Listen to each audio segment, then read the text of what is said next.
और अब जो बात कर रहे हैं हम ये लोकतंत्र की, लोकतंत्र का मोटा मोटा मायना मैं ये मानता हूं कि लोगों के निर्णय से एक राजनीतिक व्यवस्था होनी चाहिए। जैसा लोग चाहें वैसा होना चाहिए। और लोकतंत्र के अंदर सरकार और लोग होना तो यही चाहिए कि थोड़ा बहुत सरकार जरूर डरे लोगों से, लेकिन लोग तो बिल्कुल ना डरे। या यही मान लो कि ना सरकार डरे ना लोग डरे।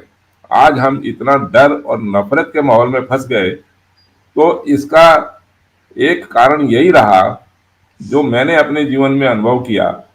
हमने हर बारी वोट दिए, हर बारी टैक्स दिए व्यापारी होने के नाते।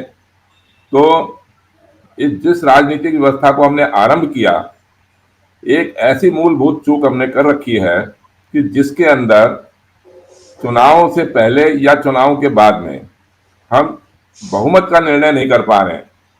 ना तो हमें यह पता चुनाव से पहले कि बहुमत चुनाव हो जाने के पश्चात किसका बनेगा।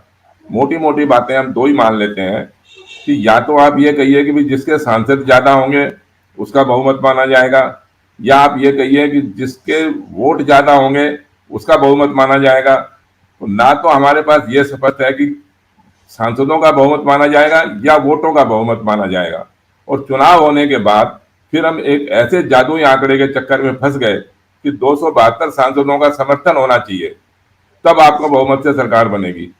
ये 272 सांसदों के समर्थन का जो आंकड़ा है, ये जादुई आंकड़ा कहाँ लिखा हुआ है?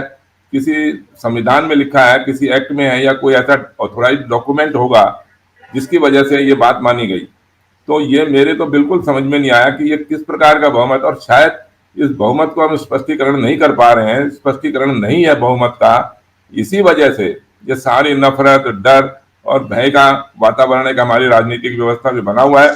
थोड़े से पूंजीपतियों के लिए ये राजनीतिक व्यवस्था बन गई, और बाकी के जितने भी लोग हैं 99% से ज्यादा लोगों के लिए ये लोकतंत्र की व्यवस्था है ही नहीं। मेरा तो ये मानना है।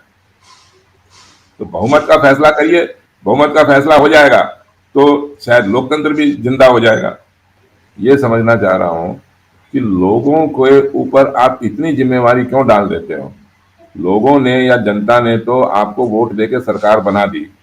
अब ये जिम्मेवारी तो सरकार की है ना कि लोगों को शिक्षित करें, लोगों को जागरूक करें, लोग उनसे सवाल करने से ना डरें।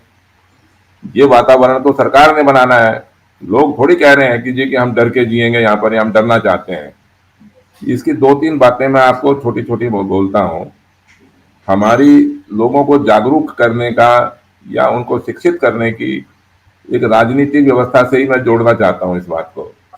जैसे ही आपने 18 साल वाले को वोटर बनाया, वोटर बनाने के लिए कितने विज्ञापन करते हैं कि वोटर बनो, वोटर बनो, वोटर बनो। जैसे 18 साल की उम्र पार करते ही एक वोटर बनाना पता नहीं कितना महान काम है। लेकिन वोटर बनाने से पहले आपने उसको स्कूल तक ही है, वोट 18 साल का बच्चा तो 18 साल के युवा तो स्कूल ही पार किया होगा। तो उस वोटर बनाने से पहले आपने उसको उस स्कूल के अंदर क्या शिक्षा दी कि भाई हमारी राजनीतिक व्यवस्था क्या है? उसके ऊपर कोई वाद विवाद करवाया, कोई डिबेट करवाई, उसको शिक्षित किया कि भाई हमारी राजनीति तो देखिए गठबंधन की भ्रष्ट राजनीति के ऊपर आधारित है, और आपको वोटर इसलिए बनाया जा रहा है कि आप उस गठबंधन की भ्रष्ट राजनीति को वोट देंगे। अब आप सोच लो कि आपको वोटर बनना है या नहीं बनना है। तो जिस राजनीतिक व्यवस्था में वोटर बनाने वाले को शिक्षित नहीं किया जाता, उसको समझाया नहीं जाता, तो ये, या आप ये मानिए कि जो राजनीतिक दल सरकार में आ गए या विपक्ष में आ गए, सत्ता में आ चुके हैं, क्या उनको भी यह समझाना पड़ेगा कि आप भ्रष्टाचारियों को, अपराधियों को टिकट मत दीजिए?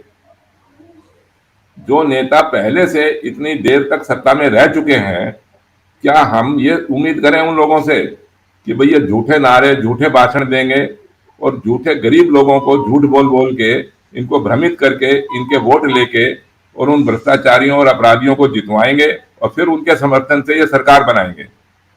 तो ऐसी राजनीतिक व्यवस्था में से तो आप लोकतंत्र, मुझे तो लगा ही नहीं कि कोई लोकतंत्र, सपने में भी कोई मिल सकता है लोकतंत्र इसके अंदर।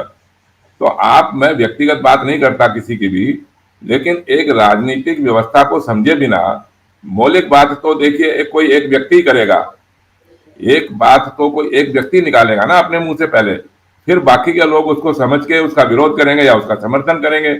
अगर उसका बात वो ठीक है तो उसका समर्थन करिए और अपनी राजनीतिक व्यवस्था को बदल लीजिए।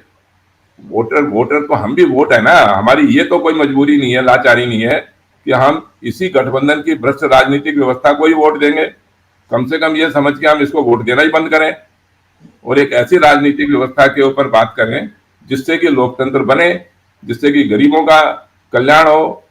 और ये खाली पूंजीपतियों के भरोसे आप जो सोचते हो जी कि ये लोकतंत्र रहेगा, पूंजीपतियों के लिए तो लोकतंत्र खूब है, खूब मजे का लोकतंत्र है, खाली गरीबों का लोकतंत्र नहीं है बस ये।